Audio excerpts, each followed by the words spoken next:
The sheriff arrived the next morning with the first light of dawn, his horse's hooves crunching on gravel still damp from the previous night's storm. Sheriff Coleman was a weathered man in his 50s who'd seen enough of life's cruelties to recognize them when they stood before him. He found Frank Morrison loading his meager belongings into a borrowed wagon, his left arm supported by a makeshift sling fashioned from a torn bedsheet, his pride more thoroughly trampled than his body. Word had spread quickly through the small prairie community about the incident. News traveled fast in country where neighbors were scarce and stories were precious currency. "Morning, Frank," Sheriff Coleman said, dismounting with the careful movements of a man whose joints had been seasoned by too many winters in the saddle. He adjusted his hat against the strengthening sun and surveyed the scene with the practiced eye of someone who'd spent decades separating truth from fiction. "Seems to me a man who can't handle an old horse probably shouldn't be handling much of anything else around here." Frank's face flushed red above his mud-stained collar, but he kept loading without meeting the sheriff's gaze. The events of the previous night had sobered him in more ways than one, and something in Coleman's tone suggested this wasn't a social call. Around town, Frank had noticed the subtle changes, conversations that stopped when he entered the general store, eyes that wouldn't quite meet his, the way even the barkeeper at Murphy's saloon had seemed less friendly when serving his whiskey. Margaret stood on the sagging porch, her hands clasped tightly in front of her worn apron, her face pale but carrying a resolution that hadn't been there the day before. The storm had brought more than just rain to the Weatherby ranch. It had brought a reckoning she could no longer avoid, no matter how much easier it had been to turn away. Sarah May's desperate scream had shattered the wall of silence that had protected Frank and imprisoned her daughter for 3 long years. In the harsh light of morning, Margaret could see the truth that had been living in their house like a shadow. "I want you gone by noon," Margaret told her husband quietly, her voice steady despite the tremor in her hands. "Don't come back to this place, Frank. Don't come looking for us, and don't expect any help from me when folks start asking questions about what kind of man you really are." Frank glared at them all. Margaret with her newfound backbone, Sarah, May standing beside the corral fence, and especially old Jasper, who grazed peacefully in the morning sun as if nothing extraordinary had happened. The horse looked entirely ordinary in daylight, just another aging animal past his prime, but Frank could still feel the impact of those powerful hindquarters, could still see those dark eyes blazing with protective fury. "This ain't over," he muttered, but the words carried no weight, no real threat. Everyone present knew it was finished. The community had made its judgment, and men like Frank Morrison discovered quickly that a reputation once lost was nearly impossible to reclaim. In a place where your word was your bond, and your character was measured by how you treated those weaker than yourself. As Frank's wagon disappeared into the prairie distance, becoming just another speck on the endless horizon, Sarah May approached Jasper with wonder still fresh in her heart. The old horse nuzzled her palm with his soft muzzle, his eyes gentle. Once again, but she would never forget the fire she'd seen burning in them yesterday. The fierce protectiveness that had transformed him from forgotten cast-off to unlikely hero. "Thank you," she whispered into his neck, breathing in the familiar scent of hay and horse and home that meant safety for the first time in years. "Thank you for hearing me when I couldn't stay quiet anymore." Margaret joined them at the split rail fence, her hand reaching out tentatively to touch her daughter's shoulder. The gesture was awkward after so much distance, but it was a beginning. "I'm sorry, Sarah May," she said simply, the words heavy with 3 years of willful blindness and chosen ignorance. "I should have listened. I should have seen what was right in front of me. I should have protected you instead of protecting myself from the truth." Sarah May leaned into her mother's embrace for the first time since Frank Morrison had entered their lives, feeling arms that had once held her close. When nightmares came calling, the healing wouldn't happen overnight. Trust once broken required time and patience to mend. But for the first time in what felt like forever, she felt hope stirring in her chest like a gentle breeze across the prairie grass. Sheriff Coleman tipped his hat as he prepared to mount his horse and return to town. "That's quite a horse you've got there, ladies. Seems to me he's got more sense than most folks give him credit for. Sometimes the good Lord puts guardian angels in the most unexpected packages." As summer faded into autumn and the prairie grass turned golden under the endless sky, stories spread across the territory about the old horse who'd stood up to a bully when no one else would or could. Travelers would stop by the Weatherby Ranch just to catch a glimpse of Jasper, and Sarah May would smile as she watched him graze peacefully in the afternoon sun, his coat gleaming with health and the kind of contentment that comes from having found one's purpose. The old horse had taught her something precious that would stay with her for the rest of her life. Sometimes the most unlikely heroes emerge from the shadows when courage is needed most. Sometimes strength comes not from size or youth, but from love and the determination to protect what matters. And sometimes when you finally find your voice and allow yourself to scream loud enough, someone will hear you, even if that someone has 4 legs, a graying muzzle, and a heart as vast and enduring as the prairie sky that stretched endless and full of promise above their small corner of the world. What happened next would be whispered about in saloons from Dodge City to Wichita, told and retold around campfires and general store pot-bellied stoves for years to come, growing in legend with each telling. As Frank raised his hand again, his face contorted with drunken rage and something darker, a cruelty that had festered in his soul like an infected wound, old Jasper did something that defied every assumption about what a 20-year-old horse was capable of. The gelding's ears flattened against his skull like weapons being drawn, and a sound emerged from deep in his barrel chest, part whinny, part roar, part something altogether more primal that seemed to echo from the time when horses ran wild across these very plains. It was a sound Sarah May had never heard before, a sound that spoke of ancient instincts and protective fury that had been sleeping in the old horse's heart until this moment when it was finally, desperately needed. In one fluid motion that defied his age and contradicted every assumption Frank had made about the worthless old nag, Jasper reared up on his hind legs. His massive hooves cut through the rain-thick air, iron shoes glinting in the lightning flashes, missing Frank's head by mere inches. The man stumbled backward with a curse, whiskey making his movements clumsy and uncoordinated, and crashed into the stall door hard enough to rattle the entire structure. "What in the hell?" Frank's voice cracked with shock and something he rarely felt, genuine fear. But Jasper wasn't finished. The old horse had found something he'd lost years ago when Sarah May's father died and left him without purpose, a reason to fight, a reason to be more than just another mouth to feed on a struggling ranch. The gelding charged forward with surprising speed, his massive body filling the narrow space of the stall, forcing Frank to scramble over the wooden gate and into the barn's center aisle. Dust motes danced in the lightning-illuminated air, and the smell of wet hay and frightened animals filled Sarah May's nostrils as she pressed herself against the back wall, watching in amazement as her gentle companion transformed into something magnificent and terrible. "Get back, you devil!" Frank shouted, grabbing a rusty pitchfork from where it leaned against the wall. The 3-pronged weapon shook in his hands, but whether from fear or alcohol, Sarah May couldn't tell.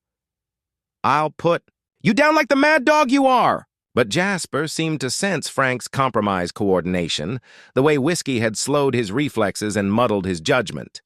The horse moved with calculated intelligence, feinting left with his massive head, then darting right, herding Frank toward the barn's open doors like a seasoned cattle dog working a stubborn steer. Lightning illuminated the scene in stark, flickering frames that burned themselves into Sarah May's memory.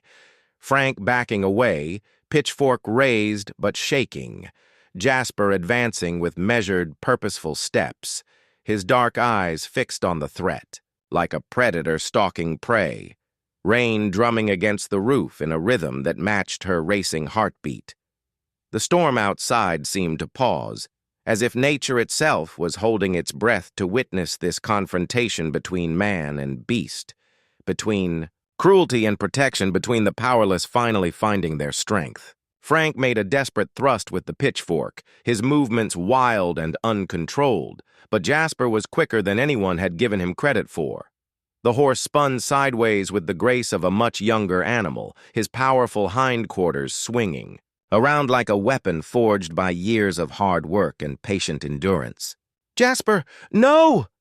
Sarah May finally found her voice, afraid the horse might be seriously hurt if Frank's weapon found its mark. But Jasper paid her no mind. He had spent 3 years watching silently as this man terrorized the girl who brought him apples and whispered her secrets into his neck on lonely afternoons. He had stood in his stall, helpless, while Frank's voice carried across the yard in anger and threats.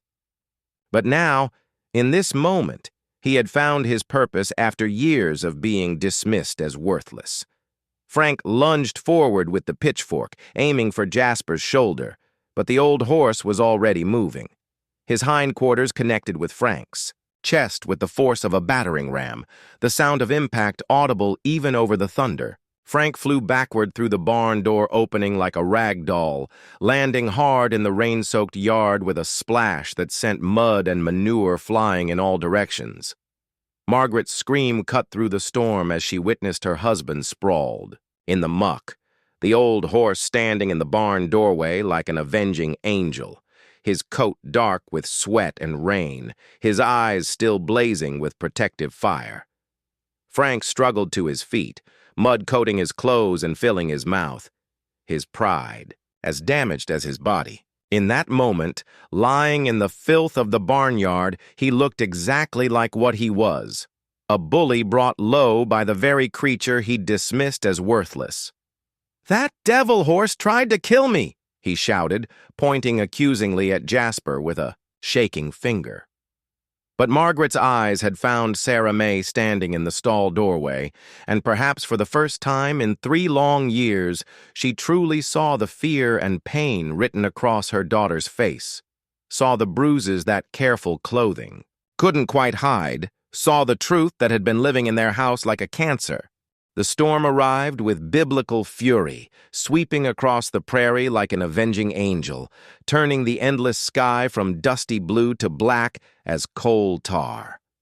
Rain hammered against the barn roof with a sound like rifle fire, while thunder rolled across the flatlands in waves that seemed to shake the very foundations of the earth. Lightning split the darkness in jagged white scars, illuminating Frank's rage-twisted face as he finally found Sarah May huddled in the far corner of Jasper's stall, her arms wrapped around her knees like a shield against the world. "There you. Are you worthless little—" He stumbled forward, nearly falling over a dented feed bucket that had seen better days, the sharp smell of whiskey on his breath mixed with the clean scent of wet earth and the musk of frightened horses. The other animals in the barn, 2 mares and a young gelding, shifted nervously in their stalls, sensing the tension that crackled in the air like electricity before a lightning strike. "Your ma's working her fingers to the bone in that store, while you hide out here like some kind of wild animal?"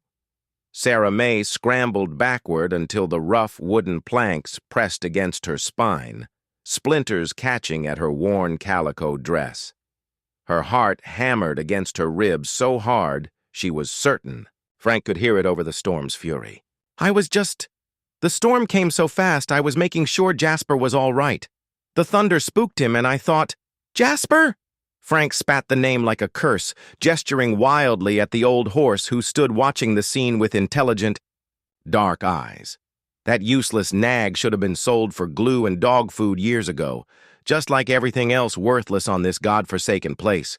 Your pa left us nothing but debts and broken dreams. Thunder crashed overhead with such violence that the barn seemed to tremble, and old Jasper snorted nervously, his nostrils flaring. The horse's ears swiveled toward Frank, and for a moment, something flickered in those gentle eyes. Something Sarah May had never seen before. Frank grabbed her arm with fingers that dug into flesh already tender from yesterday's encounter when she'd accidentally knocked over his bottle of rye whiskey. She bit her lip hard enough to taste copper, knowing from bitter experience that crying out would only fuel his anger. "You think you're better than me, don't you?" His grip tightened until she could feel her pulse throbbing against his thumb. "Living in your dead daddy's shadow, acting like I ain't good enough for this family. Well, let me tell you something, girl. Your precious papa couldn't even keep this place running when he was alive. At least I'm trying to make something of it." "No, sir," Sarah May whispered, the words automatic after 3 long years of practice. 3 years of learning to make herself small and invisible. "I don't think that. I'm grateful for everything you do." Liar. The word exploded from him with such force that spittle flew from his lips. His free hand rose, trembling with rage and alcohol, and Sarah May flinched instinctively. But this time, something was different. Through the rain-lashed window, she glimpsed the familiar outline of her mother's wagon returning early from town, the old mule struggling against the wind and driving rain. Margaret would see Frank's drunken state, would smell the whiskey on his clothes, would notice Sarah May's tear-streaked face, and then, as always, she would make excuses, would find reasons to look the other way, would send Sarah May to her room while pretending nothing was wrong. 3 years of silence stretching between them like a chasm. 3 years of hidden bruises, painted with careful powder and strategic clothing. 3 years of swallowed screams and careful steps around broken glass and broken promises. 3 years of watching her mother choose willful blindness over the truth that lived in their house like a poisonous snake. Frank's hand came down toward her face, and something deep inside Sarah May's chest finally cracked open like a dam bursting after too much pressure. The sound that emerged from her throat was primal and raw, born of every suppressed moment of pain and fear and desperate, aching loneliness. "I can't take it anymore!" The scream tore from her lungs with such force that her throat felt scraped. Raw, the words echoing off the barn walls and mixing with the thunder outside. Old Jasper startled at the sound, his hooves dancing nervously in the straw-covered floor of his stall. Frank stepped back, momentarily stunned by the raw anguish in her voice, by the sheer volume of pain that had erupted from someone he'd worked so hard to silence. But his surprise quickly transformed into something even more dangerous. A fury. "That burned cold and deadly? You little—" he began, raising his hand again. The Weatherby Ranch sat like a forgotten scar on the Kansas prairie, its weathered barn boards bleached silver gray by countless summers and bitter winters. The August sun beat down mercilessly, turning the air thick as molasses and making the horizon shimmer like a mirage. 16-year-old Sarah May pressed her back against the splintered wood of the barn wall, her cotton dress already damp with perspiration and fear. Through the gaps between the warped boards, she watched Frank Morrison, the man her mother had married 3 years ago in a moment of desperate loneliness, sway drunkenly on the sagging porch. Sarah May, his voice slurred thick with whiskey, and rage, the words echoing across the dusty yard where chickens scratched lazily in the dirt. "Where you hidin', girl? I know you can hear me." She held her breath until her lungs burned, pressing deeper into the shadows where old Jasper stood, quietly chewing hay, his tail swishing occasionally at the persistent flies. The 20-year-old bay gelding had been her father's pride and joy before consumption took him 5 winters past. Thomas Weatherby had raised Jasper from a colt, training him with gentle hands and patient words. Now the horse was considered worthless by Frank. Too old for hard ranch work, too gentle for breaking the wild mustangs that roamed the territory. But Sarah May found solace in his steady presence, in the way his dark eyes seemed to understand her pain without judgment. Frank had started drinking heavier after the cattle prices dropped last spring, when the railroad company changed their routes and left small ranchers struggling to get their herds to market. What began as harsh words muttered over supper and doors slammed in frustration had gradually escalated to bruises, carefully hidden beneath long sleeves and high collars. Her mother, Margaret, worked tirelessly in town at Hutchinson's General Store, leaving before dawn and returning after sunset, her face drawn with exhaustion. Whether she was truly unaware of what happened in her absence or simply chose not to see it, Sarah May could never be certain. "I know you're out there," Frank bellowed, his voice carrying across the dusty yard where the water pump stood broken and rusted. "Don't make me come looking, 'cause you won't like what happens when I find you." Sarah May's hands trembled as she stroked Jasper's weathered muzzle, feeling the soft whiskers against her palm. The old horse seemed to sense her fear, lowering his great head to nuzzle her shoulder with surprising gentleness. His breath was warm and sweet with hay, a comfort in this world that had grown so cold and threatening. In the distance, dark storm clouds gathered on the western horizon like an army preparing for battle, promising relief from the oppressive heat, but bringing their own dangers to this land where lightning could split the sky and floods could wash away a year's work in minutes. The heavy boots grew closer, crunching on dried grass and scattered hay that had blown from the barn door.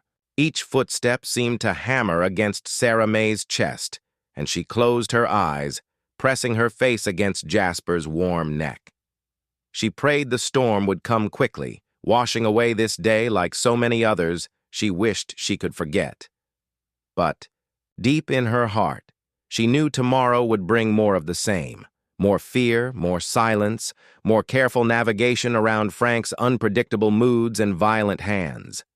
Frank's shadow fell across the barn entrance, blocking out the harsh afternoon light and casting the interior into ominous gloom. Sarah May's world grew smaller, compressed into this moment of held breath and hammering heartbeat, while old Jasper shifted beside her as if sensing the approaching storm, both the one building in the darkening sky and the one about to break. Over this forgotten ranch where silence had become the price of survival,